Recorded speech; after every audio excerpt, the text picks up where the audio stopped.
Hi YouTube, welcome to the channel, My Home Laboratory. There's a few things I wanted to discuss today. Actually, I was going to do some agar mixing. I was going to mix some food for the microorganisms so we can grow them, but I was also thinking that there's some things that I wanted to say, and I want to make sure that you learn them before you start doing any plating or any spreading of any germs. So, anyways, the thing that I wanted to discuss was, well, we did do the, I guess you could call it nomenclature. It's their morphology. It's the arrangement, or I guess how we label the different shapes of the organisms. And I went over that already in one of the staph infection videos, but I just wanted to clarify some of the things. Again, I was just going to go over it in short before I start. I did want to make this a short video. Now, I've been saying that a lot, so I think that's like my catchphrase now. I want to make this a short video. I'm probably going to say that even if it's an hour long now, but I do want to make a short video. I was going to make some agar, but I wanted to discuss something first, and now I'm not sure if I'll be able to do that and mix the agar at the same time. So I'll probably just discuss it. And the reason why I'm thinking to just discuss it is because after the agar is mixed and we start doing some microbiology, I'm thinking that if you're stuck and if there's anything that I'm saying, because I won't be saying too much or explaining too much, but if there's anything that you don't understand while we're doing the labs, then you can always go back to a video that's just geared towards whatever it is that I'm trying to say during the lab that you didn't understand. So what I want to do is I want to just give sort of like some of these things like a lecture, like just a full, this is the discussion, and you can just come back and reference it, and I'll give a little more detail in those types of videos because I probably won't be able to explain as thoroughly as I want to during the laboratory itself. So I'm going to just go back over again the structures of some of these organisms just to clarify exactly how they look.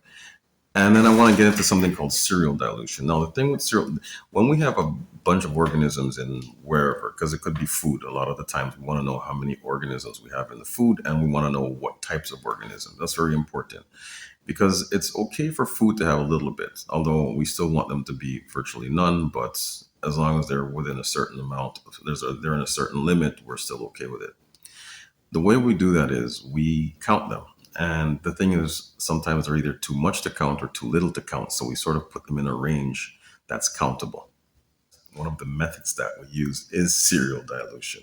Now, I don't know how much is in here. I don't know how many we have in here. This has been growing for maybe 3 weeks now. There's quite a bit going on in here. A lot of them are probably killing themselves off. Maybe there's less than there was a week ago because they do that. They die off, especially like how they're going to be probably consuming a lot of the food. Their waste is going to kill them anyways. Whatever gases they're producing or byproducts might end up killing themselves off anyway. So they may even be weakened. So what we might get out of here now might not. Maybe a week ago they would have been more. So, anyways, whatever. Whenever we want to know what's in here now, this is the method that we're going to use. So I'm going to show you, like I said, the structure, and then I'm going to explain something with this.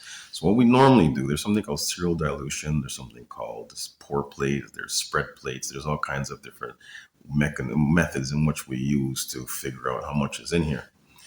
Now, definitely, if we were to count the amount that's in here, there would be definitely too much. But what we could do is we could take a small amount of this, and then we could figure out how much is in that. Then we could sort of deduce how much is in the lot.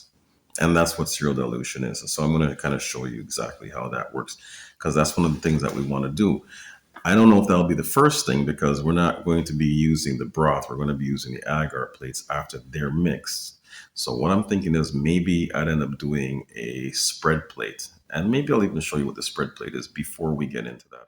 I don't know if any of you realize that the last time I was doing this, I had a lapel, one of these microphones on my lapel. I don't know how it sounds to all of you, but I think the S's come out a little bit weird. But regardless, I'm still going to hold it up. Maybe if I hold it closer to my mouth, maybe the video, or maybe the sound quality will be a bit better. Just give you a little recap here.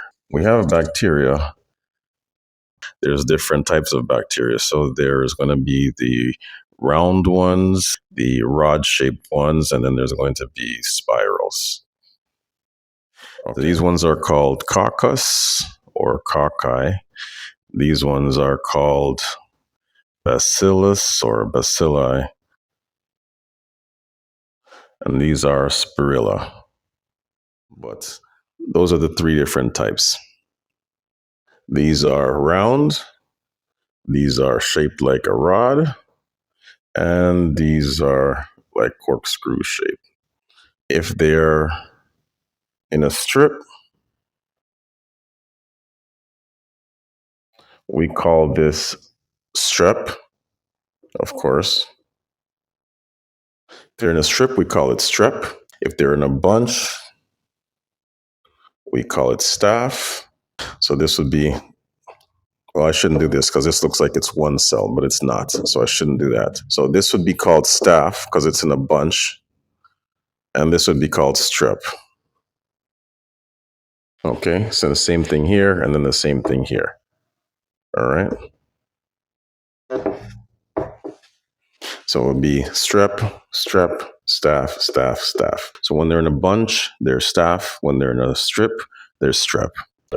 Okay, so we have the jar there. I have it down on the floor because it's starting to smell bad. So let's say we have that jar. So this is the jar. Okay, and there's stuff inside of it.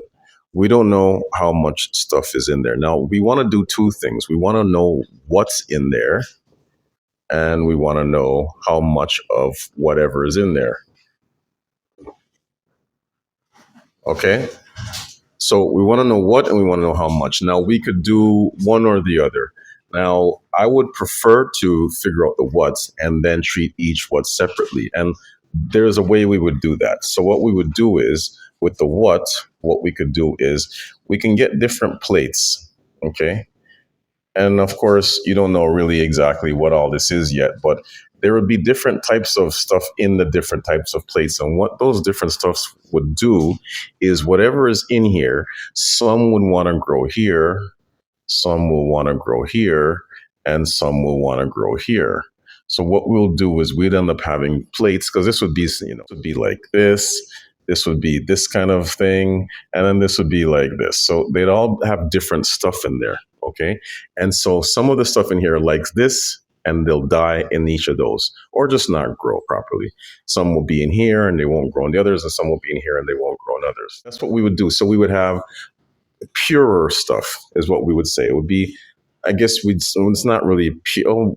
We're trying to make it a pure culture anyway. So what we're going to assume is that only one kind lives here, but it's not really that true because sometimes different subspecies will still like the food. So it's not necessarily going to be one species, but it'll be way more pure than whatever's in this jar of stuff here. Then we could start working from this. We can find other different differentiation techniques to figure that stuff out afterwards. So we can later on use other stuff or other methods. And then each of these would have its own way.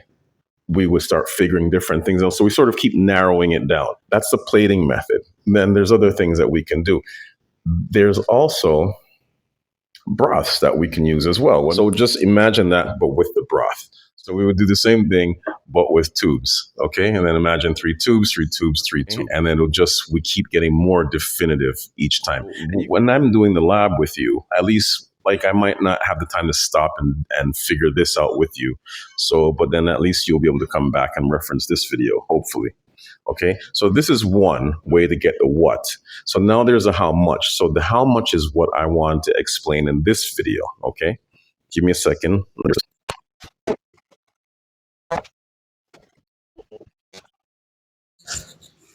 Okay.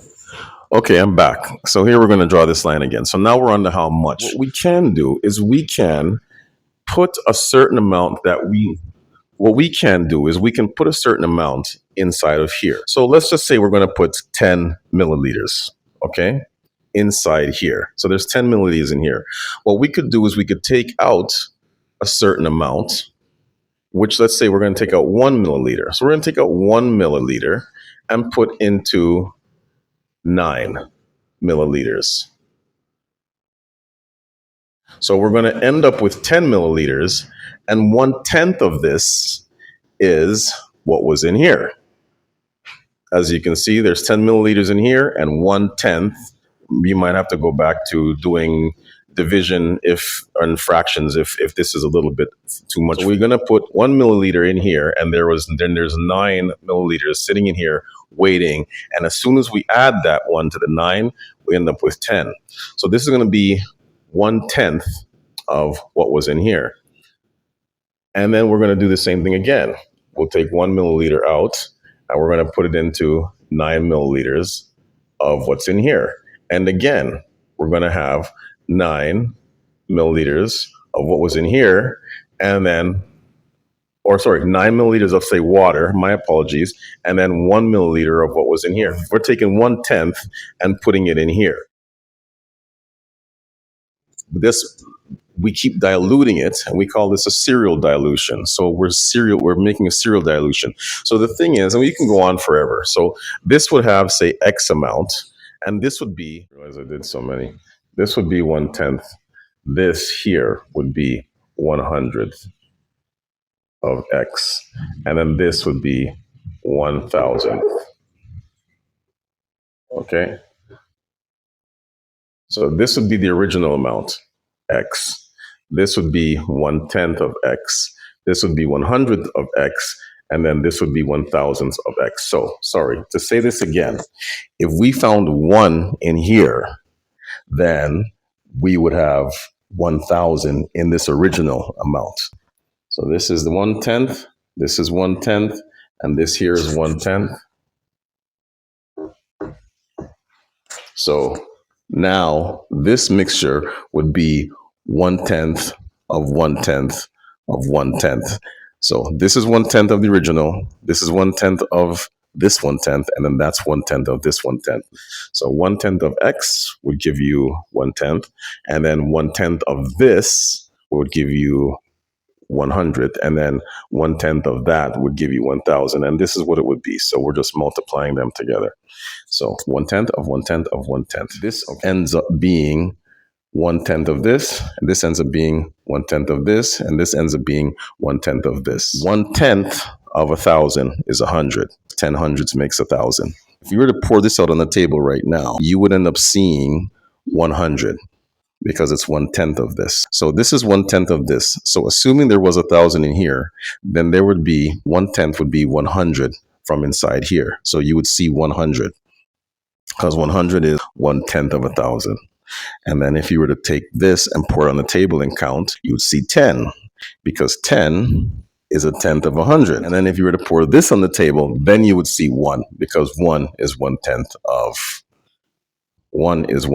of 10, and 1 is 1,000th of 1,000. So there would be 1,000 here, 100 here, 10 here, and 1 in here. And that would be a serial dilution. I don't know if any of this makes things worse for you. This is just to show you tenths, hundreds. I don't know if you know, like pennies. This would be 1/10 of a dollar, 10 cents. This would be 1/100th of a dollar, which is a penny. And this would be 1,000th of a dollar, which doesn't really exist, but that's what it would look like on paper if you were to write it in dollar amounts. That's what this represents. And then this is just to show you that this X amount is multiplied, or sorry, this X amount, this just to show you that this X amount is multiplied by all of that. So if there was 1,000 in here, we'd be taking 1/10 of it, 1/10 of it, 1/10 of it, and then you'd be equaling 1,000th of whatever is in here.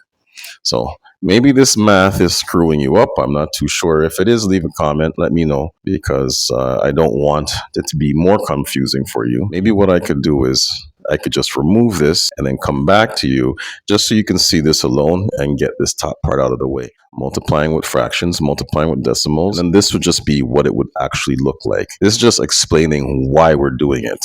This just shows you the numbers work. This is actually what you would really be doing on the board. You wouldn't even need to really do all of this. You would just need to know that each time you step it down by 1/10, you just have 1/10 less. I'm going to erase this and just give you just like a quick, easy example just to show you on the board.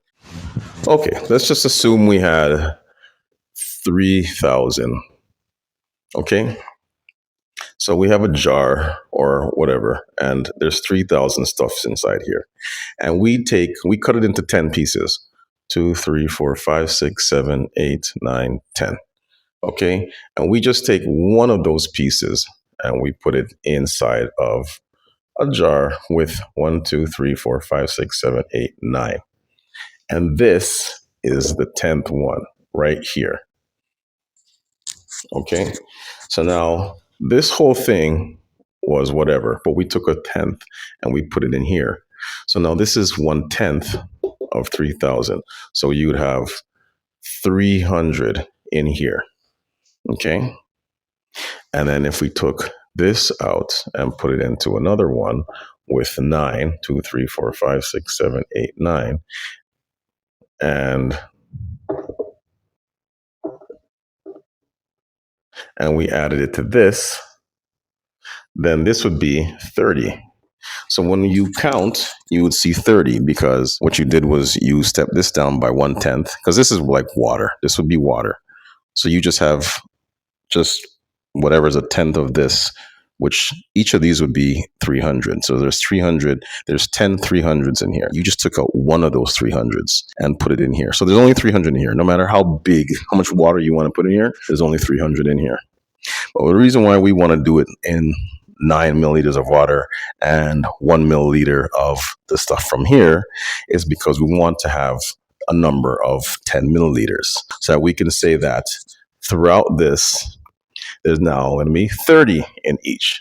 30, 30, 30, because it's going to be divided up into the liquid. So you're going to have 10 30s. So what's that? 1, 2, 3, 4, 5. And then that's just 30, 30, 30, 30. So you're going to have 10 30s in these levels because they're going to now be mixed up. Then you're going to take one of those 30s and you're going to put it in here. So each time you take out 1/10 of the amount that's in here, you're taking 1/10 of whatever was in there. So if there's 3,000 in here, a tenth of that taken out is going to be 300. And now there's only 300 in here. You shake it up, and now it's divided among the stuff. And there's 10 milliliters of only 300 in there. So they end up being 30 per milliliter. And then you take a 30 of that, and 1 milliliter of that has 30, and you put it inside there. That's how that works, anyways. So I'm not sure. Hopefully that didn't confuse you. But now if you took, so now there's 30 swimming through this whole 10 here. Each milliliter is going to have 3. 3 tens is 30.